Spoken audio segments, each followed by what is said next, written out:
Kenapa kamu tanya begitu? Kenapa? Siapa kamu tanya begitu? Siapa yang suruh siapa?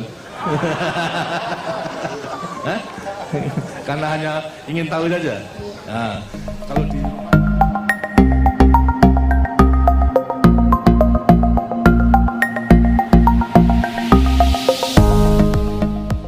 Pada tahun 1994 ada peristiwa menarik, yakni ketika Presiden Soeharto sedang berbincang-bincang tanya jawab dengan para wartawan cilik.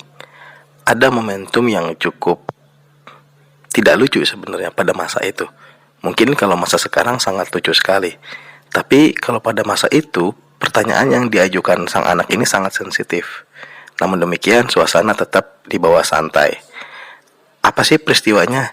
Yaitu ketika seorang anak kecil bertanya kepada Presiden Soeharto, "Pak, kenapa sih presiden di Indonesia ini cuma satu, padahal Indonesia luas?" Nah, akhirnya kan pertanyaan itu dijawab oleh Presiden Soeharto, ya kalau presidennya 2 dan 3 nanti negara akan kacau. Dan yang paling menarik adalah ketika Presiden Soeharto bertanya balik kepada sang anak, "Kenapa kamu tanya begitu? Siapa yang nyuruh?" Tentu ya, pada masa itu pertanyaan Pak Harto ini sangat bikin tegang suasana, terutama ya orang tuanya atau juga panitia yang membawa anak tersebut. Sampai saat ini nggak tahu ya kondisi anaknya seperti apa, tapi itu momentum yang bisa dikatakan cukup unik ya, dan cukup mendebarkan pada masa itu, di mana pada masa Orde Baru pertanyaan-pertanyaan semacam itu tuh sangat sensitif.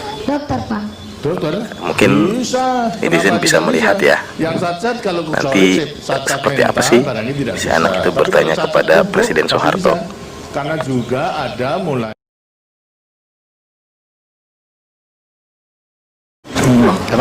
Nama saya Hamli dari Provinsi Sulawesi Tengah, Kabupaten Bangkai.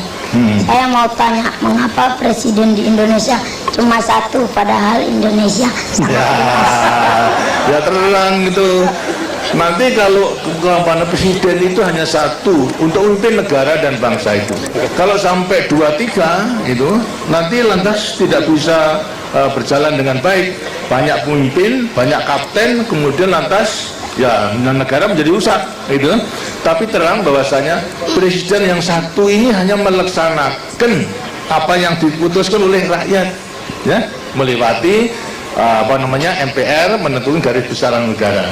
Walaupun satu, tapi sebetulnya terikat kepada garis besaran negara, terikat kepada Pancasila, terikat pada Undang-Undang Dasar 45. Jadi memang tidak boleh, menurut undang-undangnya memang hanya satu, tidak boleh satu saja hanya untuk 5 tahun. Setelah 5 tahun boleh dipilih lagi untuk berapa? 5 tahun. Setelah 5 tahun kemudian lantas bertanggungjawab, bisa juga dipilih lagi untuk berapa? 5 tahun. Begitu seterusnya, ya. Nah, kenapa kamu tanya begitu? Kenapa? Siapa kamu tanya begitu? Siapa yang suruh siapa? Karena hanya ingin tahu saja. Nah, kalau di rumah juga begitu, kan tidak ada bapak 2-3, ya toh? Bapaknya kan yang satu toh? Nah iya, yang memimpin rumah tangga ini bapak hanya satu juga. Ya. Sama lagi ini ya. Ini yang kali ginian. Nama saya Sakina dari Kalimantan Selatan, Kecamatan Banjarmasin. Saya mau tanya Pak, apa wanita itu bisa jadi presiden? Bisa sama hanya itu, sama, boleh. Dan harus sekolah di mana Pak? Hah?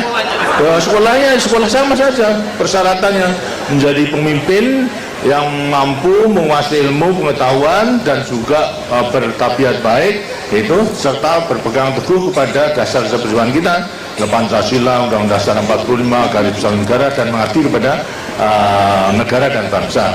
Jadi boleh saja itu. Kamu juga boleh menjadi cita-cita menjadi presiden. Kalau tidak menjadi presiden Republik Indonesia, yang menjadi presiden salah satu perusahaan itu bisa. Ya, banyak. Kalau presiden perusahaan itu banyak, tidak hanya 1-2, tapi banyak, gitu ya. Ya. Kamu di? Nama saya Irtada dari daerah istimewa Aceh, Kabupaten Aceh Tengah. Saya mau tanya, apakah hobi Bapak waktu kecil? Apa? Apakah hobi Bapak sewaktu kecil? Hobi? Hobi saya bertamuter seperti tadi katakan, hobi saya sebetulnya hanya main-main sesuai dengan dengan keadaan. Kalau sepak bola aja tidak pakai bola sekarang, dulu pakai jeruk itu yang dibakar kemudian ditendang gitu. Itu buah jeruk, tahu buah jeruk itu kemudian yang dipanasi menjadi lunak loh. Nah itu yang ditendang ke sana kemari karena tidak mungkin membeli bola pada waktu itu karena sulit daripada kehidupannya, ya. Hobinya gitu main-main sama teman-teman gitu, sehingga teman-teman yang juga banyak gitu. Nah, silakan lagi. Ya, apa? Nama saya Anggun Setiarini dari Jawa Tengah, Kabupaten Kebumen. Maaf Pak, saya mau tanya pada Ibu. Ibu, apa? Ibu, ini ibu. Apa? Ya, apa tanya apa? Bu, menurut Ibu, anak yang sehat dan baik serta bahagia itu yang bagaimana? Yang sehat dan baik itu yang bagaimana? Yang sehat yang baik. Ya.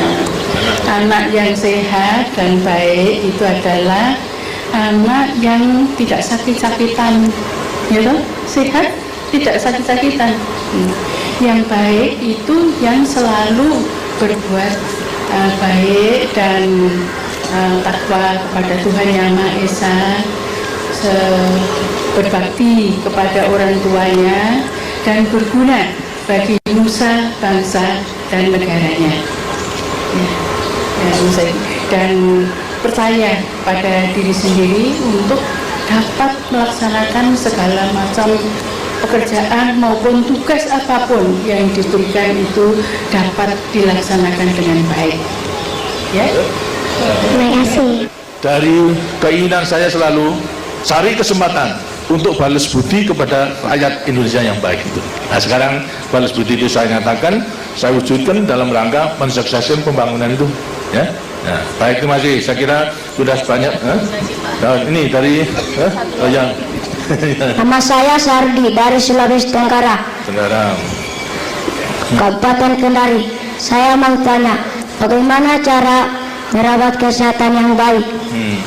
Cara merawat kesehatan yang baik itu tentunya Bapak dan Ibu juga akan memberi petunjuk pada waktu kecil, untuk harus dipatuhi, ya. Harus cukup makan serta juga bergizi, tapi juga jangan berlebihan. Kemudian juga daripada larangan-larangan yang diberikan oleh Bapak dan Ibu yang mengganggu kesehatan itu juga harus dipatuhi. Jangan makan terlalu banyak sambal, tapi sambelnya banyak, ya. Mulutnya kemudian menjadi murus, itu kan batin atau menjadi sakit nanti itu.